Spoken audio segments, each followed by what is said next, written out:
Saludos a todas y bienvenidos a su clase de investigación criminal de esta plataforma InterOnline de la Universidad Interamericana de Puerto Rico. Yo soy el profesor Jorge Suárez del Recinto Metropolitano del Departamento de Justicia Criminal y coordinador de los Centros de Investigación Forense y de la Investigación Criminal en el Centro Universitario de Caguas. Como siempre, un enorme privilegio poder compartir con ustedes en esta plataforma de enseñanza, de intercambio de información y sobre todo que tengan la oportunidad de interactuar de alguna forma con este ambiente tan interesante que lo que es la justicia criminal. Hoy quedó emplazado en una clase anterior y accedió a estar con nosotros nuevamente Alex Cintrón del Instituto de Ciencias Forenses, quien es supervisor de los investigadores forenses, y de paso agradecerle a la doctora Conte la disponibilidad para que así el personal del instituto pueda colaborar con nosotros en esta plataforma interactiva y educativa que bien le sirve a todo Puerto Rico. Alex, gracias nuevamente por acompañarnos. Bienvenido nuevamente al salón virtual y un privilegio tenerte nuevamente acá con nosotros. Gracias, Jorge, por la invitación. Aquí estamos nuevamente para compartir con ustedes nuevas experiencias, nuevos conocimientos. Y hoy vamos a hablar precisamente de tu rama, de tu área de desempeño, en este caso como investigador forense. Tú llevas ya más de 15 años trabajando en esta rama. ¿Cuál es tu preparación? ¿Cómo te formaste para llegar a trabajar como investigador forense? Correcto, como tú bien dices, Jorge, yo llevo alrededor ya de 17 años trabajando en el instituto como investigador forense y actualmente como supervisor de una sesión de análisis y reconstrucciones de escena que pertenece a la División de Investigadores Forenses de Campo. Yo tengo una preparación en Bachillerato en Justicia Criminal de la Interamericana, recinto de... Nada más y nada menos. Nada más y nada menos de la Inter, recinto de Arecibo. Comencé en la Inter de Bayamón, pero el programa de Justicia Criminal no estaba completo ahí y terminé en Arecibo. Tengo una maestría en Justicia Criminal también, pero entonces de la Caribbean University de Bayamón. No me veía trabajando en el instituto, fue una oportunidad de un profesor que me comentó que había unas convocatorias en el instituto. Y pues yo llené y hasta el sol de hoy pues estoy trabajando en el instituto como investigador. Y empezaste, la convocatoria inicial fue también como investigador. Como investigador forense de campo. Y comenzaste ese trabajo de adiestrarte de alguna manera en ese ámbito de la investigación.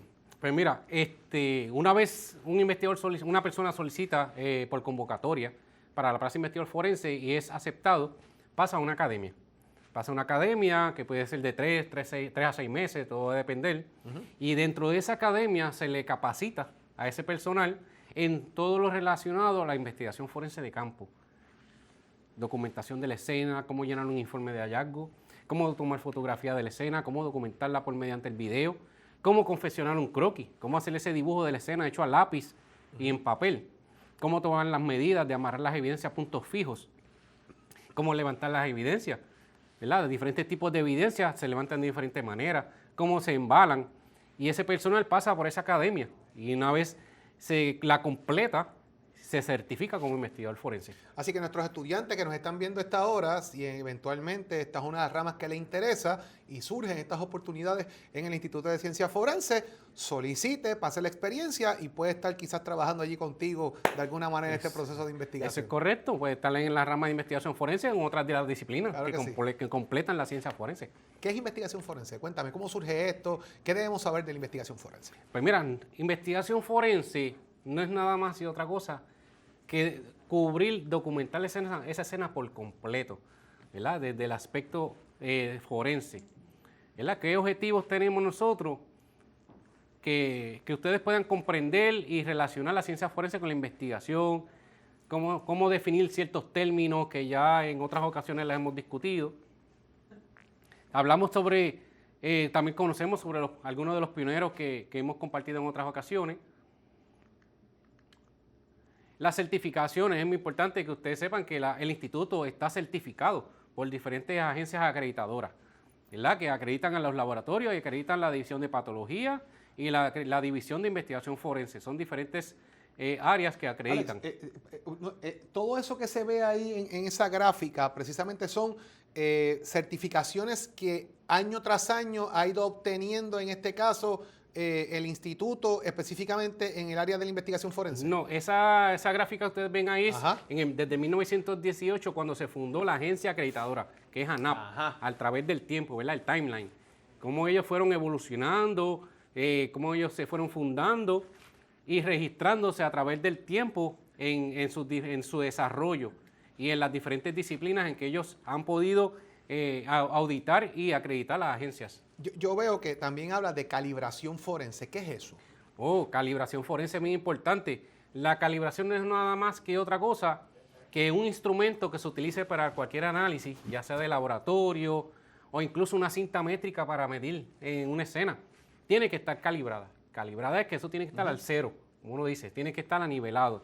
Un ejemplo, para darle el ejemplo, nosotros en el campo de la investigación forense, nosotros utilizamos un disto, lo que se le conoce un disto, que es un aparato digital de medición. Eso tira un punto láser y eso es lo que me da la distancia desde la evidencia a un punto fijo.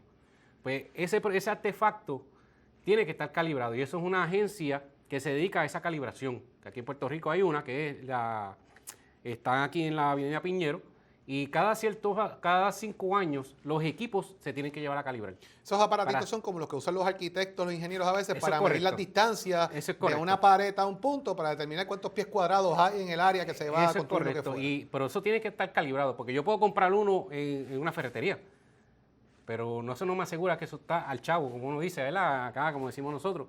Eso tiene que estar cumpliendo con unos parámetros de la agencia acreditadora, ¿verdad? La agencia que te audita.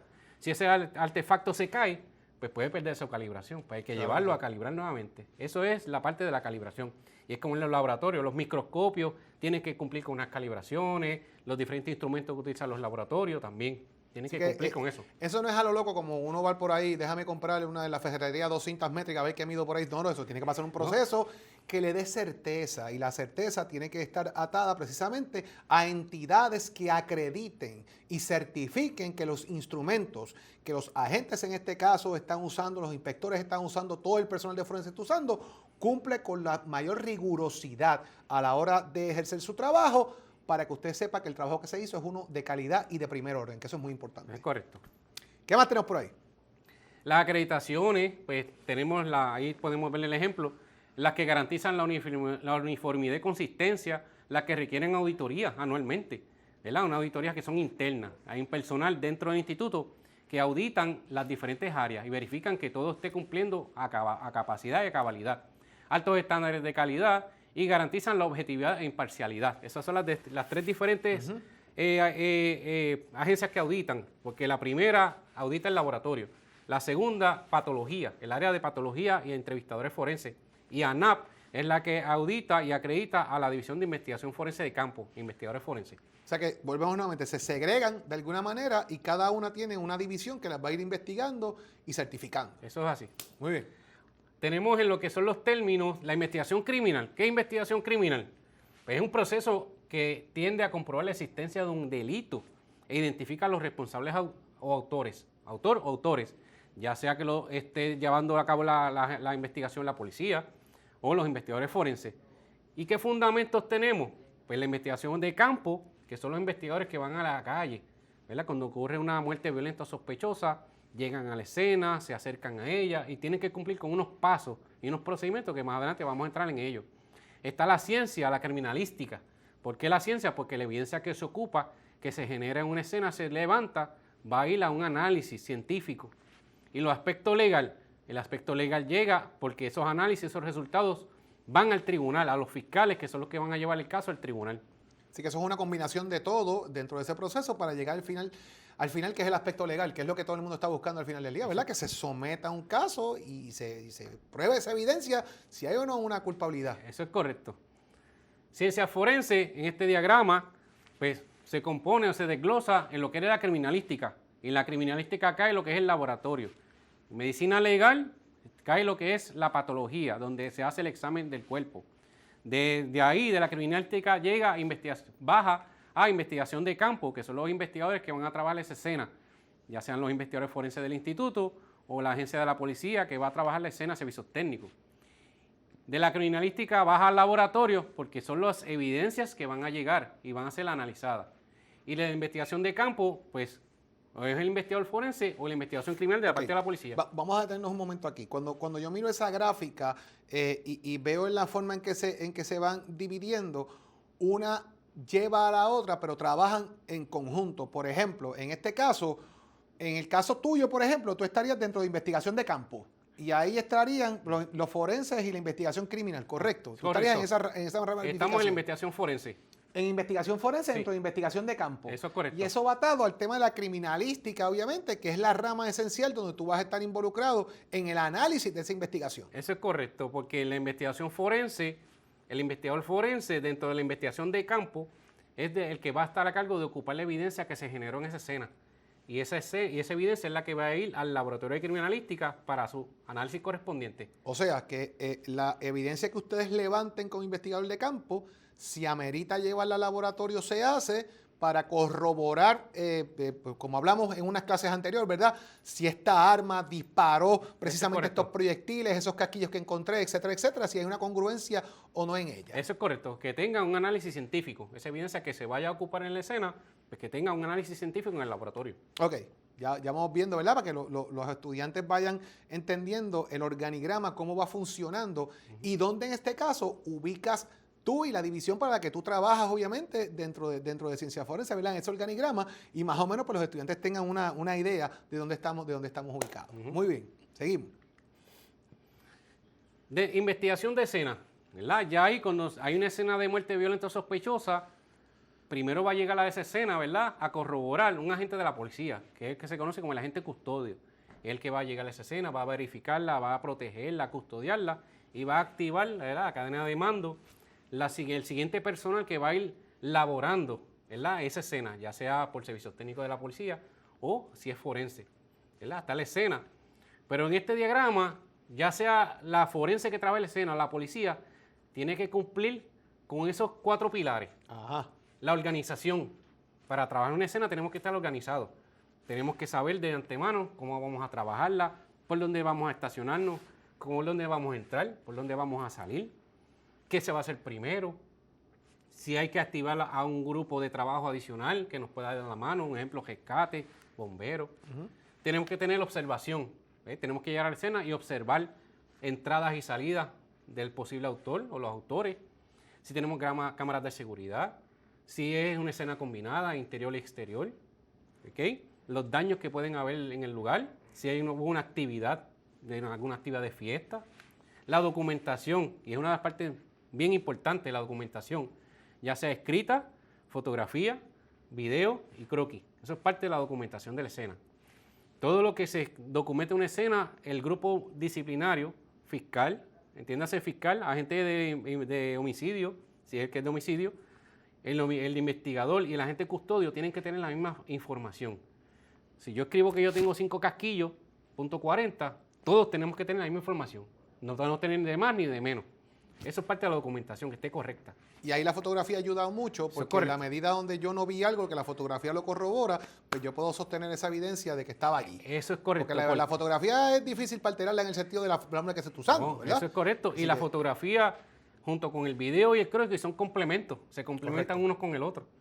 Y luego tenemos la experimentación. Y obviamente yo no puedo llegar a la escena pateando casquillos y moviéndolos de escena, ni miré para el piso y no guardé, obviamente, los debidos procesos de custodia. Las precauciones, tenemos las Y también se evalúa las condiciones cuando es una escena, que en este caso hablaste de escena combinada, ¿verdad? Que puede originarse dentro y puede culminar afuera, ¿verdad? De interior a exterior, las inclemencias del tiempo. Si hay agua, viento, etcétera, porque eso también puede cambiar los muñequitos en la escena. Y ahí que entonces determinan prioridades. Si tenemos condiciones climatológicas que nos pueden afectar evidencia, pues podemos empezar afuera para evitar que se nos destruya o se nos pierda alguna evidencia como biológica. Se nos mojó la computadora que estaba allí, se nos dañó y no la podemos recuperar. O simplemente algún fluido de sangre que podemos que darle prioridad, porque si se llueve podemos perder esa evidencia. O si hay viento y hay dinero y se va a volar. También, se determinan prioridades. Entonces, lo importante es la comunicación con el grupo, el fiscal, vamos a trabajar esto primero, por esto, justificarlo. Y luego tenemos... Y eso se anota, obviamente, porque tiene que estar documentado. Eso tiene que estar documentado. Si se altera algún procedimiento, o no altera, sino que se cambia el orden, porque por las condiciones climatológicas, lo importante es que esté escrito. O si hay alguna instrucción diferente, pues también escribirlo para justificarlo. Y luego terminamos con la experimentación. Y dentro de la experimentación, pues tenemos lo que puede ser una reconstrucción de escena o una recreación, ejercicios que se hacen para corroborar una versión, a favor o en contra del testigo. Que esa es la parte importante porque, como yo le digo a los estudiantes, usted tiene break de ver el muerto una vez, porque no va a estar ahí el otro día esperando que usted llegue para ver qué se le quedó, ¿verdad? Así que es importante ese croquis, esa fotografía, esa información, ese proceso de observación, porque quizás lo que yo vi no lo viste tú, o lo que tú viste yo no lo vi. Hay que de alguna manera intercambiar, que haya un proceso de observación de más de una persona, como bien estabas mencionando, ¿verdad? Y que la documentación sea la misma. Pero ese croquis y esas fotografías para mí son esenciales en esa reconstrucción, ¿verdad? Eso es correcto. Y hablaremos ahorita de los puntos fijos y cómo se hace toda esa cosa para que más o menos tengan una idea. Pero ese proceso yo entiendo que es bien importante y cuando regresamos quizás un poco a una clase anterior donde nos acompañaste y hablábamos del origen del instituto, cuando hablamos del Cerro Maravilla, de ese proceso de reconstrucción completa y de los protocolos, de los parámetros, pues a mí me parece que los croquis tienen mucho que ver en todo este tema, ¿verdad? Dónde estaba el vehículo, hacia dónde se dirigía, qué dirección llevaba, a qué distancia estaba el cuerpo de la acera, dónde cayó, dónde estaba la sangre, distancia de casquillo. Todo eso es bien importante a la hora de la evidencia que levantaron, que haya congruencia. Sí, el croquis, todo eso es importante en la documentación, pero el croquis es uno de los documentos que son bien necesarios, porque tenemos que tener en cuenta que en un futuro pueden solicitar una reconstrucción de una escena. Correcto. Y si yo no tengo un croquis con medida, pues yo no puedo ubicar en tiempo y espacio las evidencias, el vehículo, en distancia. Por eso el croquis es bien importante que presente las evidencias y las medidas. Vamos a seguir ahora hablando de todo lo que tiene que ver con este proceso de investigación criminal, de investigación forense. ¿Qué pasa al fin y al cabo? ¿Cuáles son los procesos que se van a llevar a cabo? ¿Cuáles son los pasos? El 1, 2, 3 que se lleva a cabo en todo este proceso. Y eso lo vamos a discutir con Alex aquí cuando regresemos de la pausa. Continuamos, jóvenes, la clase de hoy en este curso de introducción a la criminología. Estamos en el proceso de investigación criminal. La clase de investigación criminal en todo este asunto, ¿verdad? La justicia criminal en el recinto metropolitano de Puerto Rico, la Universidad Interamericana de Puerto Rico. Oiga, me acompaña Alex Cintrón, precisamente del negociado del Instituto de Ciencias Forenses. Ya dejó de ser negociado hace un tiempo atrás. Y la realidad es que estamos hablando del tema específicamente de la investigación forense, rama en la que Alex se desempeña precisamente en el instituto. Y estamos hablando, ya hablamos, ¿verdad?, de la investigación de la escena, del proceso de organización, de la documentación, experimentación, de la observación y todos esos componentes. ¿Qué pasa ahora? ¿Cuáles son los pasos que siguen? Pues mira, nosotros tenemos este diagrama de un cuerpo y eso lo comparamos nosotros con los grupos multidisciplinarios que se van a unir a trabajar la escena. Tenemos lo que es la escena del crimen, ¿verdad?, que es donde surgió el evento, y el agente custodio, que es el primer agente que va a llegar a la escena y va a corroborar que sucedió un evento y va a protegerla. Luego van a llegar los investigadores, que son los que van, si es que les toca a ellos trabajar esa escena, pues van a llegar los investigadores. O si va a ser la policía con servicios técnicos. Porque ellos también están capacitados y adiestrados a trabajar en una escena del crimen. Claro. ¿Verdad? Con documentación, informes, fotos, croquis y video. Está el fiscal, ¿cuál es el propósito del fiscal en la escena? Que se cumpla el debido proceso de ley en los trabajos que se están realizando allí por parte de los investigadores o por parte de la agencia de la policía. Por último, pues llega el tribunal, toda esa evidencia que se generó, que se ocupó y que se sometió a análisis, va a llegar entonces al tribunal esos resultados. Y esto que está aquí, que lo volvemos a recalcar, en este paso número 6, es organización que tenemos que tener al momento de trabajar la escena. La observación, que es bien importante observar los detalles de esa escena, el lugar de entrada y salida, lugares, cosas forzadas, una ventana, una puerta, actividad física en el lugar, una fiesta. La comunicación, que es bien importante la comunicación dentro de todo el grupo multidisciplinario. Y la precisión del trabajo de la escena, la precisión de la toma de la fotografía, ¿verdad? Porque la fotografía no es llegar allí y tirar fotos a lo loco, Claro. ¿verdad? Es que tiene que haber unos parámetros, una coordinación y una continuación en la toma de fotografía para que esa fotografía quede clara y no quede distorsionada. ¿Okay? Método científico, ¿por qué? Porque dentro del campo de la ciencia forense y el análisis de una escena tenemos que implementarlo también.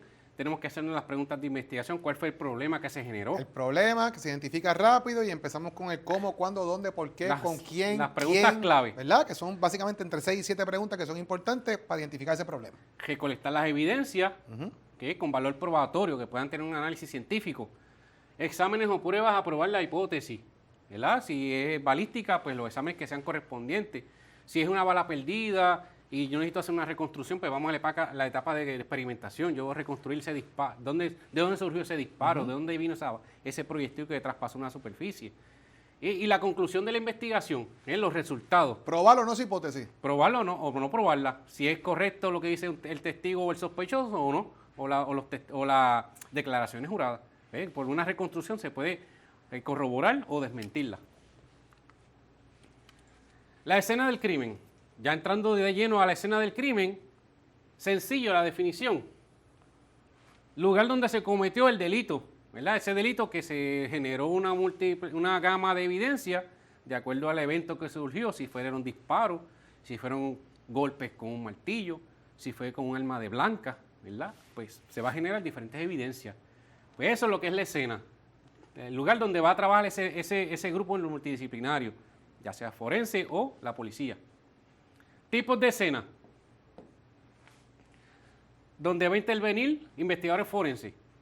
Un robo y cuyo resultado de ese robo es un asesinato. ¿Entra forense o entra la policía? Porque obviamente ya aquí al haber un asesinato, ya obviamente hay que trabajar una muerte violenta, con una muerte violenta, hay una muerte sospechosa, hay que trabajar con un tema de investigación en el cuerpo, entre otros elementos. Exacto, porque hay una escena de un delito. Si hay un escalamiento y producto de ese escalamiento una muerte sospechosa o violenta, pues forense va a entrar también. Y ahí entra el tema, por ejemplo, que estábamos hablando hace un rato, de las marcas que se dejan en superficie las cuando se marcas alteran, de herramientas. Aquí este individuo está utilizando lo que se conoce como una pata de cabra y está forzando una puerta. Y eso va a dejar una marca precisamente en ese marco que se puede determinar que se forzó y qué se utilizó quizás. Eso es correcto. Esa marca que va a dejar esa herramienta a ejercer la fuerza va a dejar impregnadas o marcadas en esa puerta, en esa superficie, esa marca. Eso se documenta en fotografía y se puede levantar utilizando unos químicos y se somete al área de marcas de herramientas del laboratorio de criminalística. Y ellos pueden determinar qué tipo de herramienta fue la que utilizó, claro, aunque no la tengamos. Ataques sexuales, y en ese resultado hubo una muerte violenta sospechosa o no simplemente una muerte, porque en los casos de ataques sexuales, que hay violaciones, también están los que son los safe kits que le hacen a la víctima. Los famosos rape kits y todo este tipo de elementos. Y al sospechoso, posteriormente se le hace una muestra bucal para entonces corroborar si en efecto esa violación se llevó a cabo por esa persona sospechosa. Ahí levantamos ADN, utilizamos los secretores, saliva, semen, entre otros elementos. Pelos púbicos, cabellos, etcétera. Y obviamente también el análisis que se hace en este caso a la mujer, y hay unos elementos que los he mencionado y aprovecho 30 segundos rápido. Bien importante el tema de que si usted se enfrenta a una situación como esta, la evidencia principal es su propio cuerpo. No se vaya a bañar porque puede cambiar los componentes que hay dentro del cuerpo, etcétera, etcétera. Hay unos elementos bien importante que deben resguardar las mujeres que se enfrentan a este tipo de situación, las que nos están observando esta hora. Bien importante eso, porque en ese tipo de delitos la evidencia principal está en el cuerpo de la víctima. Eso es correcto, eso es correcto. Y pues, cada persona es diferente, unos pues van a reaccionar diferente, pero es bien importante si la persona puede tratar de no cambiarse o no bañarse para entonces preservar lo mejor posible esa evidencia. En los casos de incendios, donde se producen incendios intencionales y se producen muertes en un vehículo, una estructura. Ahí buscamos los acelerantes, gasolina, cine, todo lo que pueda provocar el incendio. ¿Qué tipo de acelerante? Criminal de eso es correcto. La evidencia que se ocupe aquí se somete a química forense y el químico es el que va a buscar el tipo de fluido que se utilizó, qué tipo de acelerante, si gasolina, diésel o algún otro. Atentados terroristas y ataques terroristas y en los que son explosiones. Explosiones donde no necesariamente es intencional una explosión. En caso del edificio del Dupont Plaza, el caso en Santurce, en la Plaza del Mercado de Santurce. En la Plaza del Mercado de Santurce hay una explosión por un escape de gas. Pues el forense va a intervenir porque va a ayudar en el recogido y el transporte de los cadáveres. No solamente es que vamos a trabajar. De Río Piedra realmente fue. De Río Piedra. El de... ¿Cómo se llama la tienda? Una tienda de calzado, si yo no recuerdo. Pues en esa explosión, pues forense pudo intervenir en cuestión de ayudar a transportar los muertos, ¿verdad? Los occisos de ese lugar a la facilidad del instituto. Y ahí en ese proceso, dentro de esa investigación, hay que determinar que fue un asunto de muertes accidentales, porque está provocado por algo que no fue provocado necesariamente intencionalmente. Forense hace ese tipo de investigación también para descartar la mano criminal, porque hay muertes. Cuando hay un incendio o una explosión, Ajá. quien interviene son los fire marshal, esos son los bomberos, que son los que van a determinar cómo se causó el incendio, dónde y si fue intencional o no. Eso le corresponde ya a ese grupo. Ya ustedes trabajan solamente con el tema de los ocisos y las personas que han sufrido. Eso es correcto. Ok. Continuando con los tipos de escenas, pues tenemos las muertes, ¿verdad? La que es entonces donde más vamos a intervenir cuando hay muertes violentas o sospechosas, que se utilizan un arma de fuego, una pistola, un rifle, y dan muerte a una o varias más de una persona. La clasificación de las escenas. ¿Cómo se clasifican las escenas del crimen? Pues tenemos las escenas que son en exteriores, que solamente son al aire libre, en una carretera, en una avenida. En un bosque, en de un la bosque, maleza, al en aire un libre. parque, donde Eso fuera. es correcto. Las interiores, dentro de un negocio, una residencia, una oficina, un edificio. Donde hayan paredes y techo. Eso es correcto. Interior. 4 paredes y un techo. Eso es interior. Y tenemos las combinadas. Combinadas. Pueden empezar en exterior y terminar en interior o viceversa. Empezar en el interior y terminar en el exterior. Esos son los tipos de escena, la clasificación. Estas son esas famosas escenas donde quizás comienza un proceso donde le disparan a una persona en el área abierta, pero el cadáver o el cuerpo cae dentro de la casa. Dentro de la casa. Y ahí hay una combinación. O tratando de huir por su vida, por salvar su vida, pues se esconde y fallece eventualmente. Y hay una combinación porque obviamente el cuerpo está en ese lugar. O la persona, el victimario entra y la termina de matar a la persona en el interior o afuera. O al revés. Exacto. Empiezo adentro una discusión y me matan afuera, pues ese tipo de eventos se puede dar. Exacto. Esos son los diferentes eventos y las diferentes escenas que pueden trabajar. Unas son sencillas en el aspecto que es poca evidencia, hay unas que son extendidas porque hay una persecución, pues de carro a carro y puede ser extendida, ¿verdad? Y empieza, en ejemplo, en Plaza Carolina y termina en el túnel de Minilla, vale un ejemplo. Todas esas escenas son diferentes. Bueno, el tiempo de la escena de cubrirla. Unas que empezaron en Río Grande y terminaron en Carolina hace algunos años, yo creo que ya va con un año esa escena, me parece a mí, ¿verdad? Que involucró la muerte de 3 oficiales de la policía. Exacto, las 3 oficiales. En esa escena, pues son extendidas. Pues hay que conocer de estas ramas para darle las botas del investigador y de los agentes de la policía para saber el por qué se tarda uno tanto en una escena. Hay unos procedimientos y unos protocolos que hay que seguir, ¿verdad? Cumpliendo con cada uno de ellos y documentar bien esa escena en foto, video y el croquis con las medidas, que es una de las cosas que toma tiempo también. ¿Okay? Tenemos escenas primarias y tenemos escenas secundarias. Primaria siempre va a ser donde se genera más el volumen de evidencia. Tenemos casquillos, tenemos sangre, tenemos perforaciones. Donde encontremos la mayor parte de esa evidencia, la vamos a catalogar como la primaria. Y la secundaria es posiblemente donde tenemos un cuerpo y no tenemos evidencia, no tenemos casquillo, no tenemos sangre, tenemos un cuerpo solamente. Y esa la catalogamos nosotros como secundaria. Puede haber que hay una terciaria, quizás donde se generó primero. La discusión, la persona se iba a ir en huida.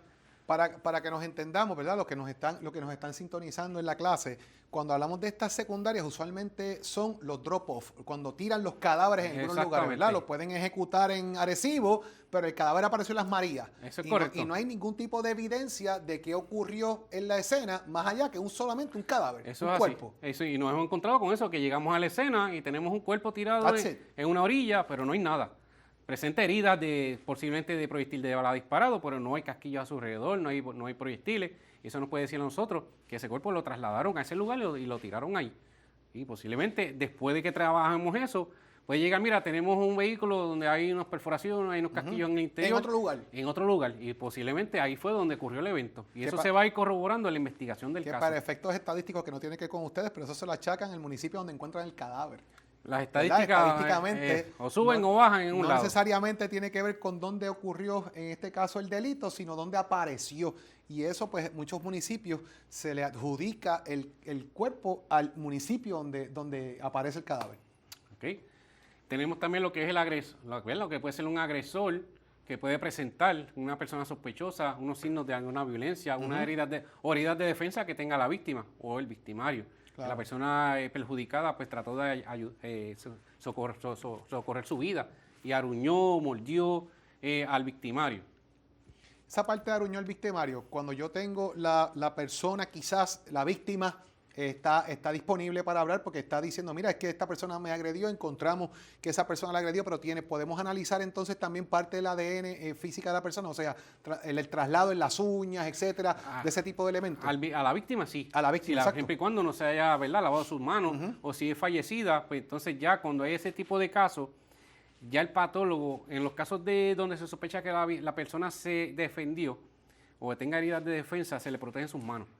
Al cuerpo. Se protegen sus manos porque se presume que sí, ella se defendió. Y ya el patólogo sabe, cuando ese cuerpo llega con bolsas en sus manos, que hay que hacerle un análisis a esas manos, esos dedos. Perfecto. Seguimos.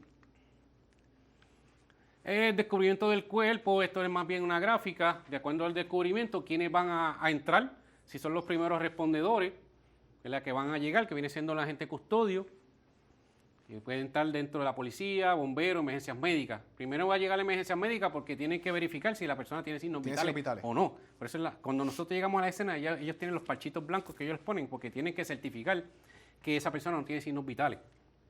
Tenemos a lo que es la víctima, si va a entrar la investigación forense o va a entrar la policía, servicios técnicos a trabajarla. ¿Okay? Documentación de la escena, foto, video, croquis. Entra homicidio. Luego entonces la investigación criminal es parte de la policía, porque la policía, después que se trabaja la escena por forense, ellos continúan la investigación. Claro. Investigan, verifican a sospechosos, entrevistan a familiares, entrevistan personas que están en el lugar. Ellos continúan con la investigación criminal, en la parte investigativa. Investigación de campo, ya sea por forense o por la policía. El cuerpo llega entonces al área de patología, puede llegar de la morgue de un hospital, porque la persona quizás llega al hospital y muere en el hospital, pues se busca en el hospital. Una vez se trabaja la escena, se llega al hospital y se busca el cuerpo allá. ¿Okay? Se le hace la autopsia, el patólogo entonces hace su certificación de muerte y los resultados de toda la evidencia pues van al tribunal.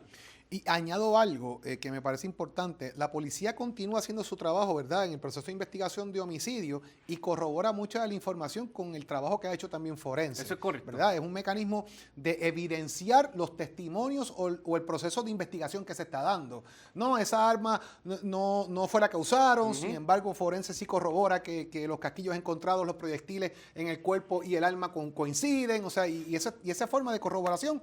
Por eso insistimos, la comunicación es vital en todo este proceso. Eso es correcto, la comunicación, porque, por ejemplo, los investigadores forenses trabajan la escena, ocupan la evidencia, llevan el cuerpo y la evidencia, la someten y ahí termina su función.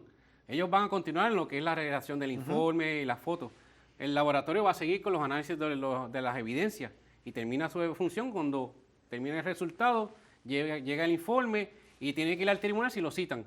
Pero la policía continúa después de eso, sigue entrevistando, ocupando evidencia, ocupando videos, grabaciones, declaraciones juradas, etcétera. Mira la cantidad de elementos que se involucran en este proceso. Hablamos de la policía, ¿verdad? Los primeros respondedores. Fíjese que ya hablamos de emergencias médicas, de bomberos y policía. Tres entidades completamente diferentes que trabajan de entrada en la llegada inmediata del tema. Luego, en ese mismo tema, entraría, ¿quiénes son los que van a hacer esa investigación? Si va a entrar el tema de investigadores forenses o servicios técnicos de la policía, que ya llegaría otro elemento adicional, entonces sería ciencia forense. Así que ya van cuatro en una sola escena. O sea, eso mismo es lo que queremos que ustedes como estudiantes y los que nos ven puedan entender de un proceso de investigación. No es tan sencillo como que la policía llegó y esto es lo que va a pasar y se acabó. Aquí este diagrama les muestra a usted cómo se involucran diferentes cuerpos, elementos del gobierno, de las disciplinas de ley y orden y de seguridad para poder establecer un proceso de descubrimiento en prueba, de análisis entre todos esos elementos. Pero todavía nos queda mucho por discutir precisamente de este tema de la investigación y también hablar un poco de la trayectoria de disparo, que nos van a mostrar más o menos cómo se hace eso y eso lo vamos a hacer cuando regresemos de la pausa. Continuamos con ustedes esta interesante conversación, intercambio académico que hemos tenido en nuestra clase de investigación criminal. En el día de hoy me acompaña precisamente de Ciencias Forenses del área de investigación forense, uno de sus supervisores, precisamente Alex Intrón, que ha estado con nosotros hablando de todo este elemento de la investigación específicamente forense, señores. ¿Qué es lo que se hace? Un investigador forense. Y vamos a entrar ahora precisamente en esos pasos importantes que debe haber del proceso de investigación. Así que, adelante. Bueno, aquí estamos nuevamente. ¿Qué ocurre o cómo nosotros nos activan? Cuando hay una muerte sospechosa o violenta, llega el agente custodio, que es el primero que va a llegar. Y va entonces a corroborar que de hecho hay una muerte violenta sospechosa. Él va a proceder a acordonarla y a protegerla y activar entonces al siguiente mando, a la división de homicidio que vaya a trabajar esa escena. Y se comunica con el fiscal y activan entonces a forense, si forense va a cubrirla, o a servicios técnicos. Si en caso de forense, pues va a recibirse una llamada al área de seguridad y el de seguridad va a tomarle la información, quién está llamando, su placa, qué posición y agencia es que está llamando, fecha y hora, medio de comunicación, si es por tu celular o un teléfono normal, y dónde es el evento, dónde es el lugar de los hechos, la dirección exacta para que el personal pueda llegar. Una vez el retén o el de seguridad tiene esa información, entonces la va a pasar al supervisor de los investigadores forenses que esté en el turno, o al investigador de más experiencia que esté en el momento. Si no hay un supervisor, pues un investigador que de más experiencia, y le va a pasar la información. Entonces ese equipo de trabajo se va a preparar. Preparación. Ahí está. Se va a preparar para entonces salir al lugar de la escena. Ya el plan de trabajo va a estar disponible porque cada turno de investigadores, hay 3 turnos, cada vez que entra un turno nuevo se verifica el equipo de trabajo, las unidades, que tengan todo el material, el equipo que se necesita para cubrir una escena. Si hay un equipo especial que se tenga que utilizar, si es que se va a trabajar una osamenta, ¿verdad? Dependiendo de la llamada que hicieron, ahí usted sabe si necesita un equipo que tengo disponible o no. O activar algún equipo adicional. Un ejemplo, a rescate. Si yo tengo un cuerpo que está en un risco, pues yo tengo que activar la rescate, que me dé la mano para entonces acceder a ese risco y trabajar el cuerpo allá abajo, subirlo, etcétera. Verificar siempre los equipos, las baterías, las cámaras. Cada turno tiene que estar pendiente a verificar sus cámaras, su equipo, que esté cargadas completamente sus baterías. Riesgos y medidas de seguridad que podamos entrar o encontrar en el lugar. Por ejemplo, si tenemos una residencia donde hay un asesinato y si aparentemente es un laboratorio de marihuana, pues tenemos que asegurarnos que se está seguro para acceder ahí. Pues si es necesario activar a una agencia de drogas para que llegue al lugar y verifique primero que el área es segura, pues entonces eso es parte del riesgo y medidas de seguridad.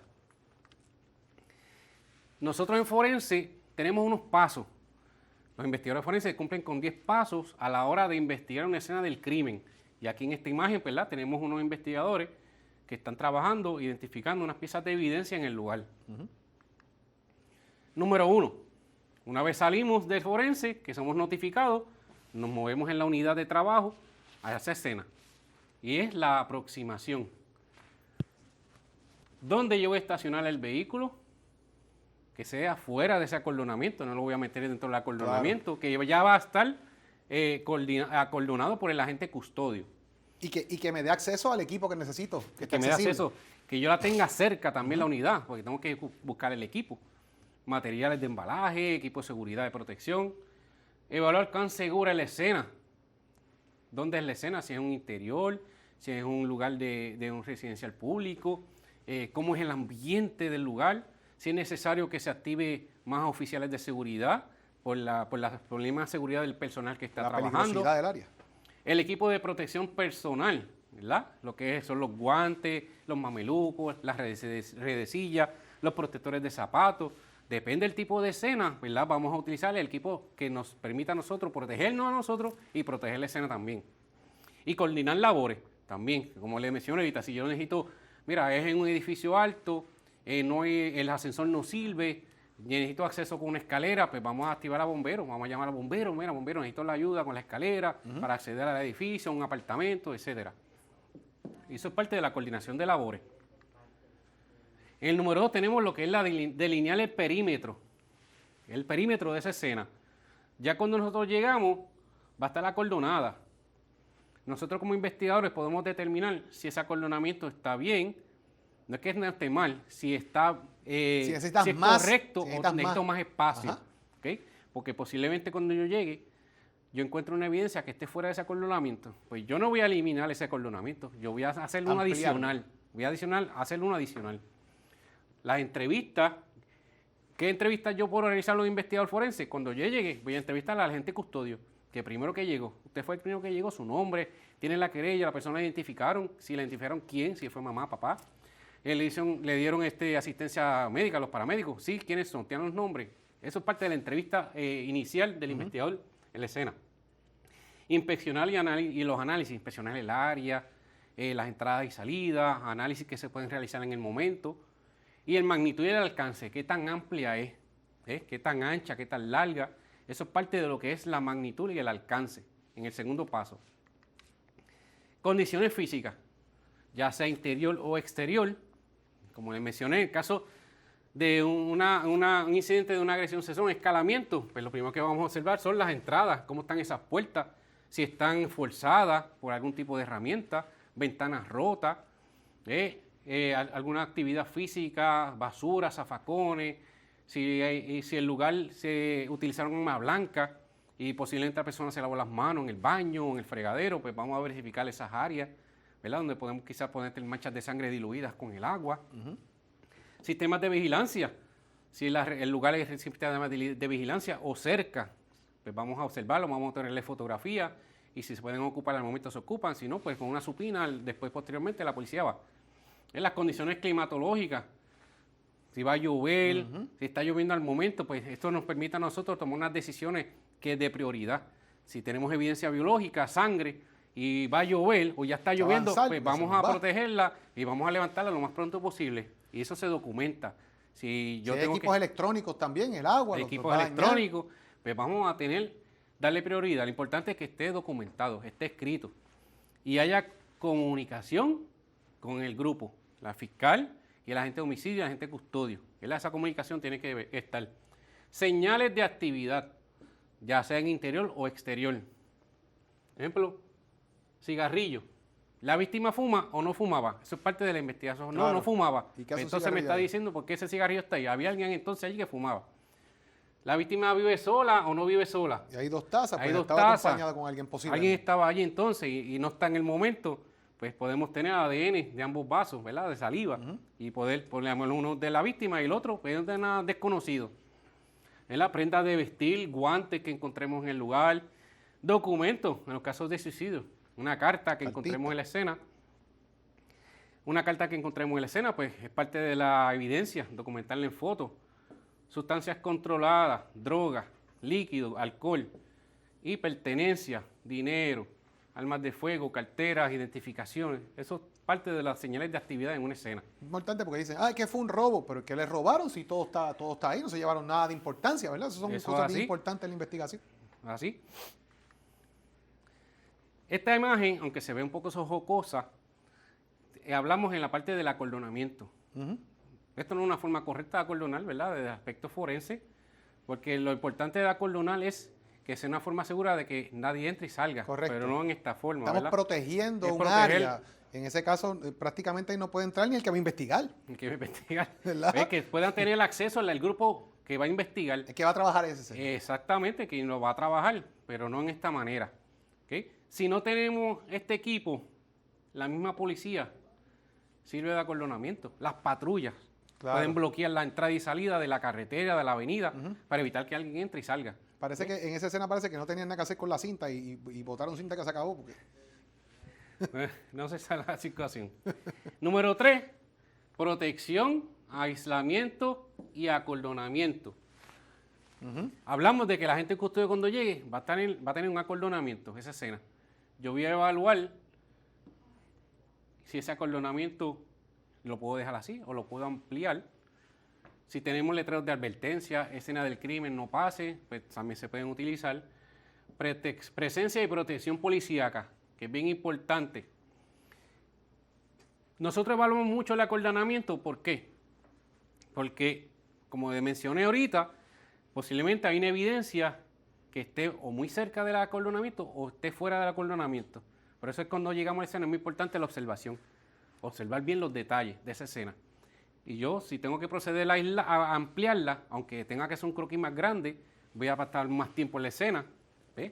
pero es más seguro trabajarla, porque también esto que está aquí, ¿verdad? Es las personas que están allí observando, verificando qué está haciendo la persona, pero hay unos postulados de investigación que dice que el criminal vuelve a la escena del crimen. ¿Y por qué ellos vuelven? Porque ellos quieren corroborar. Que no dejaron nada. Si no dejaron nada, si cometieron algún error, tengo que mejorar en algo. Pero aquí hay un detalle. Esa evidencia que está aquí, está bien cerquita de ese acordonamiento y cerca de esas personas. Si yo estoy trabajando la escena de espalda a ellos, en un momento eso se puede desaparecer. Por eso es muy importante observarla y ampliarla. Mientras más lejos estén las personas que están observando y otro grupo que está, personas que esté la prensa, mientras más lejos también. De desaparecerla o moverla. O porque moverla de con el sitio. pie y la movió de Moverla de sitio y sitio. la alteró, ¿verdad? Pues eso es parte de lo que es la protección, aislamiento y acordonamiento. Este ejemplo, de este diagrama que realizamos aquí, tenemos un evento, una habitación, una residencia. Aquí. Todo lo que es la zona roja, es quienes únicos deben de estar, son los agentes o el grupo de trabajo que va a realizar el análisis de la escena.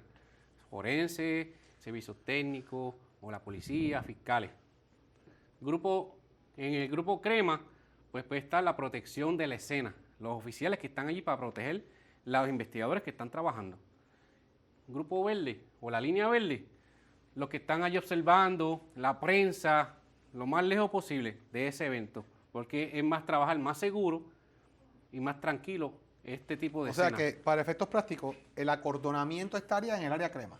En el área crema, exactamente, el borde exterior del área crema. Ese sería el área de acordonamiento. Eso Y es obviamente, pues el que va allí de ver lo que está pasando, algún familiar, alguien involucrado en lo que fuese, está en el área entonces verde. Y todo va a depender también del lugar de la escena, ¿verdad? Claro. No es lo mismo en un callejón pequeño que en una avenida amplia donde se pueda entonces a verificar y hacer este tipo de trabajo. Pero si en la medida que uno puede, el investigador puede, lo hace más amplio para trabajar más seguro. Claro. Y tener más alejado a las personas. Implantar métodos de búsqueda, esto es lo que se realiza para ubicar y observar y localizar las evidencias. Diferentes tipos de métodos, lineal, que es la persona va caminando en una forma recta hasta ir localizando las evidencias, en ruedas o radio, que son utilizados mucho en lugares pequeños o en lugares abiertos. O parte de un punto medio en De un diferentes punto lugares a la medio, vez. un punto medio, espiral, pueden ser en cuartos o edificios, ¿verdad? Lugares cerrados. Tenemos doble línea, que es cuando tenemos más personal, pues puede ir un personal de un área y de otra dirección otro personal. Cruzado. Y los que son en zona, estos en zona pueden ser cuando son escenas muy extensas, con una magnitud grande de evidencia. Un parque de fútbol, por ejemplo, que es parque. enorme, cuadrícula, y en cada una de ellas se puede implementar cualquiera de estas Cualquiera de ellos, eso es así, cualquiera de esos métodos. O incluso en los de zona también se hace mucho en lo que son las excavaciones de cuerpos, que hay que hacer por zona. Quería preguntarte, yo veo que tienes ahí un instrumento que tienes aquí contigo que tiene que ver mucho con el tema de la trayectoria, ¿verdad? Quería más o menos que nos explicara cómo se utiliza eso y para qué es. Ok, mira, sencillo, Suárez. Esto que tenemos aquí, este cajoncito de madera simula una pared en madera. Ajá. Y que ya presenta el daño de un proyectil de bala disparado, una perforación. Tenemos dos orificios, pero los dos son diferentes. Son unas características que el investigador tiene que evaluar para determinar cuál es entrada y cuál es la salida, ¿verdad? Si la entrada vino por la parte de afuera de la residencia o fue desde el interior. Todo va a depender en qué lado está la entrada. En este caso tenemos una entrada aquí, en esta cara, que tenemos que un orificio que es más redondo, más perfecto. En cuanto a la salida, pues tiene le faltan más pedazos, una salida es abrupta. Y esto es exclusivo o una característica única de la salida del proyectil. ¿Okay? Pues nosotros evaluamos primero eso, cuál es entrada, cuál es salida. Y luego pues determinamos una trayectoria. ¿Y cómo nosotros determinamos trayectoria? Pues utilizamos estas varillitas que vienen en diferentes materiales, fiberglass y metal, y en diferentes diámetros. Diferentes diámetros porque de acuerdo a la perforación es la varilla que se va a utilizar que se acople a la perforación, ¿verdad? Porque de acuerdo al calibre que se utilizó, el orificio va a cambiar de tamaño, ¿verdad? No es lo mismo disparar con una 40 que un 223, que es un rifle finito. Claro. El orificio va a ser más chiquito que el orificio del calibre 40 y depende del ángulo también. No es lo mismo disparar a 90 grados perpendicular que disparar en ángulo a 45 o 35 porque la forma del orificio va a cambiar, va a ser el ovalado. Aquí nosotros determinamos la trayectoria. Tenemos entrada, tenemos salida. Si esta es la parte de afuera de la residencia, mirando las estructuras, sería el lado izquierdo. La perforación, el proyectil vino de izquierda a derecha de la residencia y la inclinación de arriba hacia abajo. Y esta es la trayectoria.